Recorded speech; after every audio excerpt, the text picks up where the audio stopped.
Morning, folks. This is Greg Shields, Greg Shields Outdoors. This will be episode 5 of The Blue Side of Prison. Today I'm going to tell you about what it's like to be a correctional officer when you're taking prisoners, inmates away from the institution. A lot of times that can be the most dangerous thing you can do, but like say for transfers, the transfer bus holds 72 inmates, and when we take that bus out, it's usually full.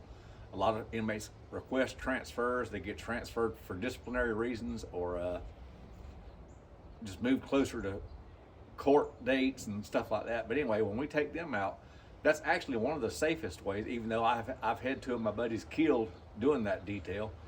But you put ankle chains on the inmates and a waist chain that has 2 handcuffs on it, and when you lock the handcuffs and the ankle chains, there's a locking pin on that, and if you'll, it's called double locking the cuffs. If you'll double lock those cuffs, they can't be jimmied or taken off. They can't be picked. But a lot of times when you're, when it's just 1 or 2 officers chaining up 72 people, to save time or to spend less time on your hands and knees doing all this chain work, the officers sometimes didn't double lock them, and that just presents a problem that can go south on you, and a couple times it has. But actually that's one of the safest ways to take the prisoners out. The most unsafe way is what I did for 17 years at the state system, and that's taking inmates out on a road detail with a shotgun and a pistol. And they're not chained up, they don't have handcuffs on, they don't have leg chains on. It's just you and them, and you've got the weapons, and the danger is most likely not going to come from them. It would come from people that would leave stuff out there for them. Like somebody, the inmates do find out where they're going to work, especially if you don't finish a job. If you do not finish a job that you're assigned, they know they're going back to that same highway the next day. So they can get in and call somebody, and they could have somebody leave drugs, a gun, a knife, a handcuff key, whatever. They could have stuff left out there for them on the side of the road that they'll know where it's at.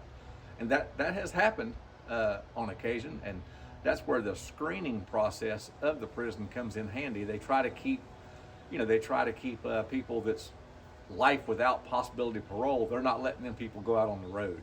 But murderers with a 7-year life sentence, a life sentence in Georgia is 7 years when you're up for parole. They do let those guys go out, and I've taken those guys out. And I like the job. It's a risk, like any job is. It's probably more of a risk than being a dorm officer, because you're away from the prison with just your radio and a pistol and a shotgun. And if something's going to go wrong or an escape is going to be attempted, that's where it's going to happen at. And we've had multiple inmates run off of details and get away, and we've had cars come by and pick them up, and you just can't start filling the car full of holes. So they get away. This is going to be kind of a short episode. I got a lot going on today, but I wanted to get this out there. I'm going to tell you one story that happened on one of my details when I almost killed a civilian, and it drew some interest around the state. And as a matter of fact, I think a new policy was enacted because of what happened to me. We're way out in the middle of the county picking up trash on roadways, on county right-of-ways, highways. We put our signs out, and we're going down the highway picking up litter, and I think I got 12 inmates with me. Well, as we're going down the right-of-way, we don't pick up people's private property, so we're on the right-of-way of highways, which a lot of people mow that area and they consider that part of their yard when it's actually not. The property line is always off the ditch area. But anyway, we're going down through there, and I'm about 50 feet behind the detail. They're strung out in a line picking up paper, picking up litter, bottles, stuff like that. Well, we come across this long stretch of property where a country house is sitting, and a man's sitting on the porch. He's got pecan trees in his front yard, and the limbs overhang the county right-of-way, which means that the pecans that fall off of that tree, technically they're his, but they're on the county right-of-way. They're not on his property. But anyway, my detail was picking up litter, and like they're going to do, my detail started filling their pockets full of pecans. The pecans were all over the ground, so they were going to fill their pockets full of pecans and have pecans for lunch with them, with their sandwiches and stuff like that. Well, the landowner, the guy that owned the trees, got mad, and he stood up and started screaming at him to drop the pecans back on the ground, and some of my guys did, and he screamed at me to don't let, he used some pretty foul language about the inmates, and that's just the way it is. You know, we're here in the deep South down here, and there's a lot of racism down here, and that's just one of the things that happens. But anyway, so I told the inmates, don't pick up any pecans, just pick up the litter and keep walking.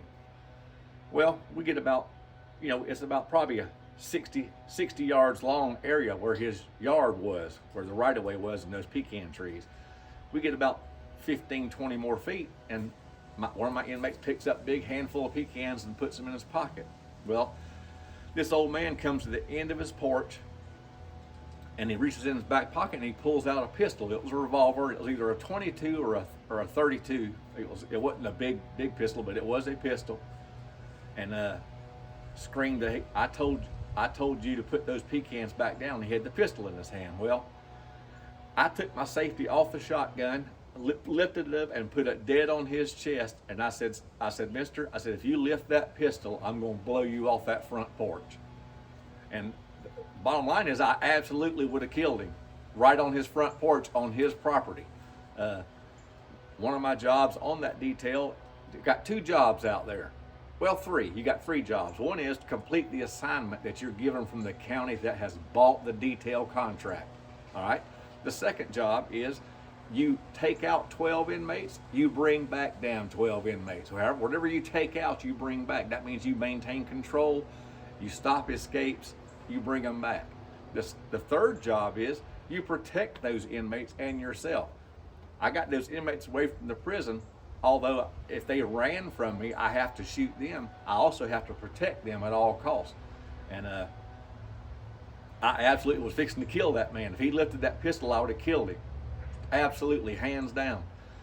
Anyway, I had to fill out incident reports, and I had to call the deputies out there, and they told the man on his porch that that officer would have shot you had you lifted that pistol toward those inmates. He has to. So anyway, we got back to the prison, filled out my incident report, and then I think they changed the policy to where that inmates no longer walk adjacent to people's yards picking up litter. So to stop that from happening again, because that man came within one action of getting killed. And it got kind of funny there back at the prison, because the word spread like crazy that the inmates on that detail, they started telling their buddies in the dorms, Officer Shields was fixing to kill a man over us today. And you know, inmates would come up to me and, Officer Shields, would you have really shot that guy and stopped him from hurting the inmates? Absolutely. Absolutely. He goes down. That's it. End of story. But anyway, that's one of the things that happened out there. And it's crazy the things that go on in a correctional setting. It's nothing like being a police officer. Totally different. I mean, you're in there unarmed with 50, 60 officers on the shift with 1,800 to 2,000 inmates, and it's a different story. It's not like police where they've got tasers and pistols and shotguns and bulletproof vests. You don't have any of that. You just freewheeling. You're on your own.